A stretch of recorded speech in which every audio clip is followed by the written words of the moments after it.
तो ये कहानी है एक पागल साइंटिस्ट की, जिसे सांपों का यानी स्नेक्स का इतना क्रेज था कि वो इंसानों को भी सांप में बदलना चाहता था। जिस काम के लिए उसने बहुत सारे एक्सपेरिमेंट्स भी किए और आखिरकार एक ऐसी दवाई बना ली जिससे इंसानों को सांप में बदला जा सकता था।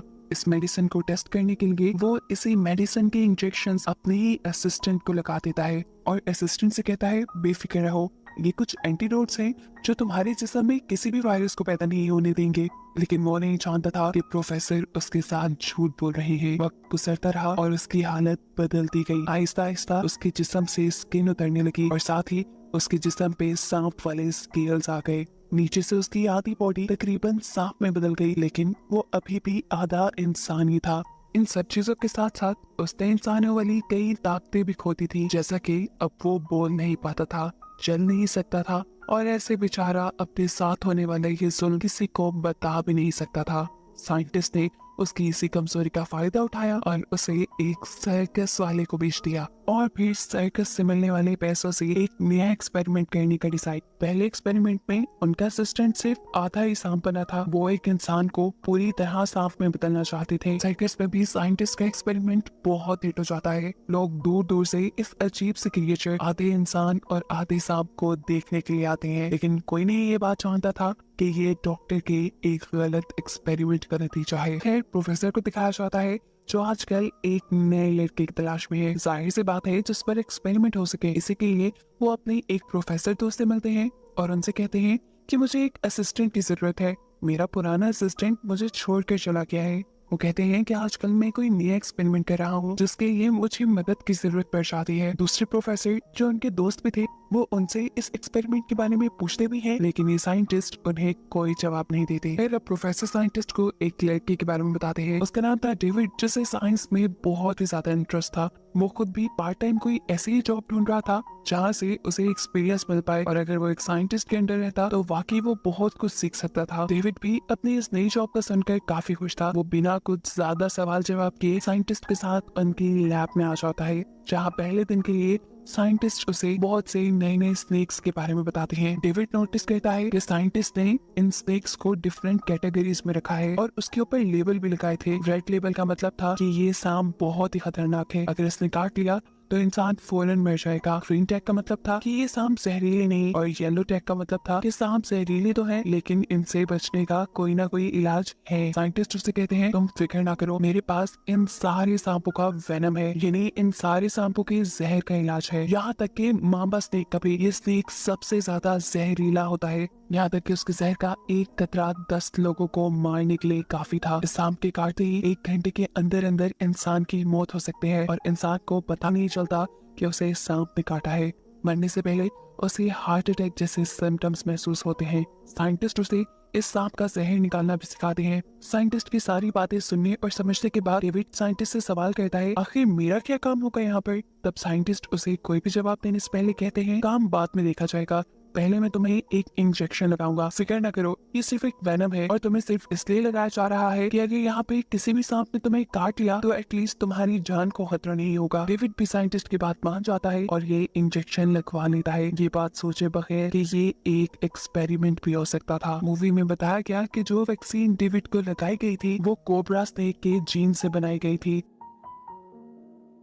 जो सांप अगर आम इंसान को काट जाए तो अक्सर उसके वेनम से भी इंसान नहीं बच पाता। खैर ये इंजेक्शन लगवाने के बाद साइंटिस्ट और डेविड बातें करने लग जाती है और इतने में ही खाने का टाइम भी हो जाता है। हमें पता चलता है कि अब से डेविड साइंटिस्ट के घर पे ही रहने वाला था। जब वो खाना खा रहे थे तो एकदम से डेविड की तबीयत खराब होने लगी, उसके सर में दर्द होने लगा और साथ ही उसे बहुत ही बुरे चक्कर भी आ रहे थे। साइंटिस्ट उससे कहते हैं परेशान मत हो, ये वैक्सीन के सिम्टम्स हैं। साइंटिस्ट की बेटी उसे उसके रूम तक छोड़ाती है और हम देखते हैं कि रात में साइंटिस्ट उसके रूम में ही बैठे हुए थे। डेविड को भी रात में अजीबो गरीब ख्वाब आ रहे थे और ख्वाब में वो बस सांपों को ही देख रहा था। उसको बहुत ज्यादा गर्मी भी लग रही थी। सुबह भी वो देर तक सोता रहा। सुबह उसकी आंख घर के बाहर होने वाले शोर से खुली। बाहर जाकर उसने देखा कि बहुत सारे लोग घर के बाहर जमा हुए भी थे। ये सब के सब साइंटिस्ट का टैलेंट देखने के लिए आए थे, जिसमें साइंटिस्ट बिना किसी प्रोटेक्शन के एक कोबरा का जहर निकालने वाले थे। बेशक साइंटिस्ट इस काफी माहिर थे, लेकिन हर मर्तबा ये काम करते हुए वो बहुत एहतियात करते थे। वो जानते थे उनकी एक छोटी सी गलती उनकी जान ले सकती है। यहीं पर एक फोटोग्राफर भी खड़ा था। वो फोटोग्राफर जैसे ही कोबरा की फोटो लेता है तो कैमरे से निकलने वाले फ्लैश की वजह से कोबरा को गुस्सा आ जाता है। उसे में वो साइंटिस्ट पे ही हमला करने वाले थे, लेकिन खुशकिस्मती से साइंटिस्ट बच गए और आखिर उन्होंने फिर इस कोबरा को पकड़ कर इसका जहर निकाल भी लिया। सभी लोगों ने उनके इस करतब पे बहुत तालियां बजाई और उन्हें इनाम भी दिया। इन्हीं पैसों से तो वो अपने एक्सपेरिमेंट किया करते थे, लेकिन अब दिन ब दिन ये पैसे कम होने लगे थे। खैर कुछ दिन गुजरते हैं और दिखाया जाता है कि अब डेविड के फेस की स्किन उतर रही थी। ये देखकर वो बहुत ज्यादा डर गया। वो जब डॉक्टर से इस बारे में पूछता है तो डॉक्टर कहते हैं कि ये वैक्सीन का साइड इफेक्ट है। यहाँ तक कि वो तो खुद भी उसकी स्किन उतारने में उसकी हेल्प करते हैं और साथ में वो ये भी बताते हैं कि स्किन उतरना एक अच्छा साइन है, इसका मतलब है कि वैक्सीन अच्छे से काम कर रही है। डेविड बताता है कि अब उसे ठंड अच्छी लगती है, उसे गर्मी में रहना पसंद नहीं है, लेकिन फिर भी साइंटिस्ट उसे कहते हैं जो भी है तुम हमेशा जैकेट पहने रखना। इसी दौरान साइंटिस्ट के घर पे पुलिस आती है। वो लोग असल में साइंटिस्ट के असिस्टेंट को ढूंढ रहे थे और इसीलिए उन्हें साइंटिस्ट का घर और लैब की तलाशी लेनी थी। साइंटिस्ट इसके लिए वहां जाते हैं क्योंकि वो जानते थे कि पुलिस को यहाँ से कोई सबूत नहीं मिलेगा। वो जब लैब के अंदर आते हैं तो देखते हैं कि साइंटिस्ट की बेटी एक बहुत बड़े पाइथन को देख रही थी, जिसे उठाकर एक दूसरे रूम तक पहुंचाने में भी ये ऑफिसर्स उसकी मदद करते हैं।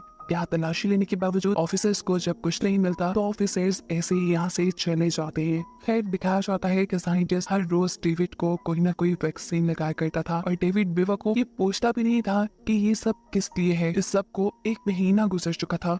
उसे अब अक्सर सांपों के हेलुसिनेशंस भी हुआ करते थे, लेकिन फिर भी वो लैब में काम करता था। उसे साइंटिस्ट की बेटी क्रिस्टीना भी अच्छी लगने लगी थी और शायद क्रिस्टीना को भी वो। ये दोनों ही कुछ सांपों को खरीदने के लिए एक दूसरे शहर जाते हैं। वापस आते हुए ये लोग सर्कस देखने के लिए रुक जाते हैं। यहाँ पर एक सांपों का शो भी चल रहा था। उन्हें सुनने को मिलता है कि यहाँ पर एक इंसान जैसा सांप भी है, यानी एक ऐसी क्रिएचर यहाँ पर है जो आधी इंसान और आधा सांप है। क्रिस्टीना को ये बात बिल्कुल बकवास लग रही थी। वो तो उसे देखने में बिल्कुल इंटरेस्टेड नहीं थी, लेकिन डेविड इंटरेस्टेड था। वो टिकट खरीद कर अंदर चला जाता है जहाँ उसे साइंटिस्ट का ही असिस्टेंट दिखता है। असल में वो डेविड का ही सीनियर था। डेविड को देखते ही वो पहचान गया। वो डेविड को बताना चाहता था कि ये सब उसके साथ डॉक्टर ने किया है, लेकिन अफसोस वो बोल नहीं सकता था। डेविड को भी वो पहचानने लगा, लेकिन फिर वो उसे इग्नोर कर बाहर आ गया। बाहर आकर वो देखता है कि एक लड़का क्रिस्टीना को तंग कर रहा था। क्रिस्टीना इसके बारे में डेविड को बताती है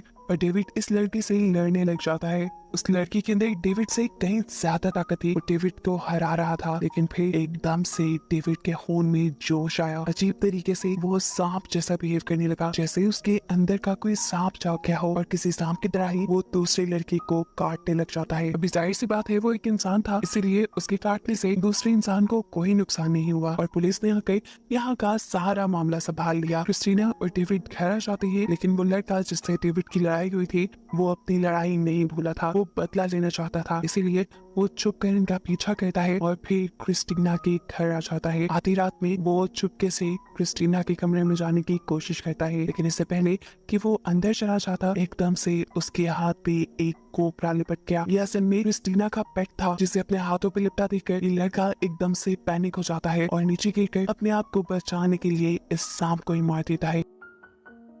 शोर सुनकर जैसे ही डेविड, साइंटिस्ट और क्रिस्टीना नीचे आए तो उन्होंने देखा वो सांप मर चुका था। ये लड़का उनका सांप मार के उल्टा उन्हीं को बुरा भला कहकर यहाँ से चला गया। लेकिन अब क्रिस्टीना अपने सांप के मरने से बहुत दुखी थी और क्रिस्टीना को देखकर उसके डैड भी वो अपनी बेटी का बदला उस लड़के से लेना चाहते थे। इसलिए वो अपनी लैब का सबसे ज्यादा जहरीला सांप लेकर चला जाता है उस लड़के के घर और चुपके से उस सांप को उसके वॉशरूम में छोड़ देता है। वो लड़का जब नहा रहा था तो सांप ने उसे काट लिया। सांप के काटते ही कुछ ही देर में उस लड़के की मौत हो गई और साइंटिस्ट का बदला पूरा हो गया। जिसके बाद साइंटिस्ट अपने उस स्नेक को लेकर वापस अपने घर आ गए। घर आकर उसे फील हुआ कि क्रिस्टीना और डेविड एक दूसरे के करीब आए थे। ये जानकर उसको शॉक लगा और उसने जाकर क्रिस्टीना को डांटना शुरू कर दिया। क्रिस्टीना हैरान थी, कभी पहले उसके डैड ने उसके साथ ऐसा रिएक्ट नहीं किया था, तो अब क्यों? उसके डैड कहते हैं मैं तुम्हें समझा नहीं सकता, बस इतना कह रहा हूँ कि तुम्हें डेविड से दूर रहना है और ये बात समझ जाओ। यहाँ तक कि अब साइंटिस्ट डेविड को अपनी लैब के पास ही एक कमरे में बंद कर देते हैं, एक ऐसे कमरे में जहाँ कोई मिरर नहीं थे। उसके साथ अब कुछ अजीब हो रहा था। उसकी बॉडी का कलर चेंज हो गया था, उसका मुंह चेंज हो गया था और बॉडी पे छोटे छोटे सांप जैसे स्केल्स आने लगे थे। साफ जाहिर था कि साइंटिस्ट का एक्सपेरिमेंट अब ठीक हो रहा था। इसी वक्त के दौरान क्रिस्टीना भी डेविड से मिलना चाहती थी, लेकिन साइंटिस्ट उसे ये कहते हुए रोक देते हैं कि उसकी तबीयत खराब है और वैक्सीन का उल्टा असर हो रहा है उस पर। लेकिन क्रिस्टीना जब इंसिस्ट करती है तो वो उसे टालने के लिए उसे स्नेक्स लेने के लिए दूसरे शहर भेज देता है। इस सब के बाद साइंटिस्ट दोबारा डेविड के पास आई और उसे कुछ पीने के लिए दिया क्योंकि उसकी तबीयत खराब थी। साइंटिस्ट कहते हैं इसे पी लो और इसे पीकर तुम ठीक हो जाओगे। डेविड बिना कुछ सोचे समझे वो भी पी लेता है और ये पीने के बाद उसे पेट में बहुत शदीद दर्द होने लगा। उसे ऐसे लगने लगा था जैसे उसकी बॉडी के सारे ऑर्गन्स सिकुड़ने लगे हैं। वो साइंटिस्ट को कहता है कि मुझे हॉस्पिटल ले जाए, लेकिन साइंटिस्ट कहते हैं नहीं, मैं तुम्हें एक इंजेक्शन लगाऊंगा, तुम ठीक हो जाओगे। इससे पहले कि साइंटिस्ट उसे कोई इंजेक्शन लगा देते, उन्हें घर के बाहर किसी की कार की आवाज सुनाई देती है। ये प्रोफेसर थे जो डेविड से मिलने के लिए आए थे। असल में डेविड काफी दिन से यूनिवर्सिटी नहीं आ रहा था और अब प्रोफेसर को शक हो गया था कि जरूर इसके पीछे साइंटिस्ट ही हैं, क्योंकि पहले भी उनकी यूनिवर्सिटी का एक लड़का गायब हो चुका है। उनको देखते ही साइंटिस्ट जल्दी से बाहर आते हैं। प्रोफेसर से कहते हैं कि मुझे डेविड से मिलना है, लेकिन साइंटिस्ट ये कहते हुए इनकार कर देते हैं कि उसकी कुछ तबीयत ठीक नहीं। प्रोफेसर जो कि अब गड़बड़ी बिल्कुल भाग चुके थे, वो साइंटिस्ट के सामने तो यहाँ से चले गए, लेकिन फिर चुपके से उनकी लैब के पास पहुंचे, जहाँ उन्होंने देखा कि अब डेविड बिल्कुल बदल चुका था। डेविड भी उनसे बात करना चाहता था, उनसे मदद मांगना चाहता था, लेकिन अब क्योंकि वो सांप में बदल रहा था इसीलिए वो बोल नहीं सकता था। साइंटिस्ट ने भी प्रोफेसर को उनकी लैब के पास देख लिया। जाहिर सी बात थी कि अगर प्रोफेसर यहाँ से बाहर निकल जाते तो उनका सारा पर्दा फाश हो जाता। इसीलिए वो पीछे से प्रोफेसर के सर पे भी हमला करते हैं और उन्हें बेहोश करके अपनी लैब में ले आते हैं, जिसके बाद उन्होंने प्रोफेसर को भी अपने ही एक सांप से कटवा कर मार दिया। प्रोफेसर के मरते ही साइंटिस्ट को क्रिस्टीना की कॉल आती है, जो बता रही थी कि मैं पेट शॉप पर तो आ गई हूँ, लेकिन यहाँ पर हमारे नाम के कोई सांप डिलीवर नहीं हुए। डिलीवर इसलिए नहीं हुए थे कि साइंटिस्ट ने तो कोई सांप मंगवाए ही नहीं थे। अब साइंटिस्ट उसे बहाना कहते हैं कि तुम थोड़ी देर बाहर रुको, शायद डिलीवरी आने में थोड़ा टाइम हो। क्रिस्टीना इस बार भी उनकी बात मान जाती है, लेकिन इतना सारा टाइम था वो कहाँ बिताती। तब शॉपकीपर से कहता है कि तुम पास में सर्कस में चली जाओ, वहाँ पर भी सांपों का एक शो होता है, तुम वहाँ से कुछ देख लेना। वो बताते हैं कि वहाँ एक ऐसा भी सांप है जो आधा इंसान और आधा सांप है। इसके बारे में क्रिस्टीना ने पहले भी सुन रखा था, अब उसके पास टाइम भी एक्स्ट्रा था तो उसने सोचा क्यों ना वो देख ही ले। वो जब सर्कस में पहुंची तो उसने देखा कि सर्कस बंद हो गई है, लेकिन अब उसे हर हाल में सांप को दिखना ही था, इसीलिए वो चुपके से सांपों वाले कैंप के अंदर चली गई और वहाँ अब उसे फाइनली अपने डैड का पहला असिस्टेंट दिख ही गया, जो अब उनके एक्सपेरिमेंट की वजह से अजीब सी क्रिएचर बना हुआ था, पीछे सांप और ऊपर से इंसान। उसे देखकर क्रिस्टीना को एक सेकंड नहीं लगा उसे पहचानते हुए, और वो ये भी समझ गई कि ये सब उसके डैड का किया धरा है। उसे ये समझने में भी अब देर नहीं लगी कि उसके डैड ने किसी प्लान के तहत ही उसे दूसरे शहर भेजा था और अब डेविड की जान भी खतरे में है। उसकी जान बचाने के लिए वो बिना वक्त ज़ाया किए अपने घर के लिए निकल आती है। अब साइंटिस्ट के शहर में हमें दिखाया जाता है कि साइंटिस्ट ने अपनी बेटी का बदला लेने के लिए जिस लड़के को मारा था उसकी वाइफ भी पुलिस में FIR लिखवाने आई थी। उसने पुलिस को बताया क्योंकि इस लड़की ने साइंटिस्ट का एक सांप मार दिया था, तो उसे यकीन था कि साइंटिस्ट ने अपना बदला लेने के लिए उसे मारा है। अभी पुलिस उसके बाद पे एक्शन लेने ही वाली थी कि पुलिस को साइंटिस्ट के खिलाफ एक और रिपोर्ट मिल गई। उस प्रोफेसर की फैमिली ने भी पुलिस को बताया कि प्रोफेसर आखिरी मर्तबा साइंटिस्ट के घर गए थे और फिर वहां से लौट कर नहीं आए। उससे पहले भी साइंटिस्ट का एक असिस्टेंट गायब हो चुका था और अभी भी साइंटिस्ट का दूसरा असिस्टेंट यूनिवर्सिटी नहीं जा रहा था। इतनी सारी खबरें मिलने के बाद पुलिस का इन्वेस्टिगेशन करना तो बनता था, वो साइंटिस्ट के घर चले जाते हैं। यहाँ लैब के अंदर अब साइंटिस्ट डेविड के ऊपर एक्सपेरिमेंट कर रहा था। वो डेविड को एक स्ट्रेचर पर लिटाकर उसे एक और इंजेक्शन लगाता है। डेविड की पहले ही काफी सारी बॉडी सांप में बदली हुई थी, लेकिन ये इंजेक्शन लगने के बाद उसकी बॉडी में और भी चेंजेस आ जाते हैं। एकदम से उसका मुंह छोटा होकर एक सांप बन जाता है और उसकी टांगे मिलकर दुम बन जाती है और वो पूरा का पूरा एक कोबरा बन जाता है। ये देखकर साइंटिस्ट बहुत खुश थे, उसका एक्सपेरिमेंट कामयाब हो चुका था। डेविड से बने इस कोबरा से वो असली कोबरा को लड़वाते हैं। साइंटिस्ट को ये सारी लड़ाई देखकर बहुत मजा आ रहा था, लेकिन कब तक मजा आता, क्योंकि जितनी बुराइयां उसने कर ली थी अब अच्छाई उसके साथ भी नहीं होने वाली थी। जो असली कोबरा था वो साइंटिस्ट की लापरवाही की वजह से साइंटिस्ट को ही काट लेता है और उसके काटते ही साइंटिस्ट की मौत हो जाती है। इतनी देर में यहाँ पर क्रिस्टीना भी पहुंच चुकी थी। उसने अपने डैड को मरते हुए देखा तो वो जोर से चिल्लाई। उसके चिल्लाने से कोबरा उसकी तरफ अट्रैक्ट हो गया। इससे पहले कि कोबरा उसे मार देता, यहाँ पुलिस जो साइंटिस्ट को पकड़ने आई थी वो क्रिस्टीना को बचा लेती है। अंदर हमें दिखाया जाता है कि जहाँ डेविड सांप बना हुआ था वहीं पर सांप का एक दुश्मन यानी नियोला छूट गया और उसने डेविड को खा लिया। यानी मूवी के आखिर में डेविड भी मर गया। उसकी मौत भी क्रिस्टीना ने अपनी आंखों से देखी और वो जोर से चिल्लाई और यही सब दिखाते हुए कहानी यहाँ खत्म हो गई।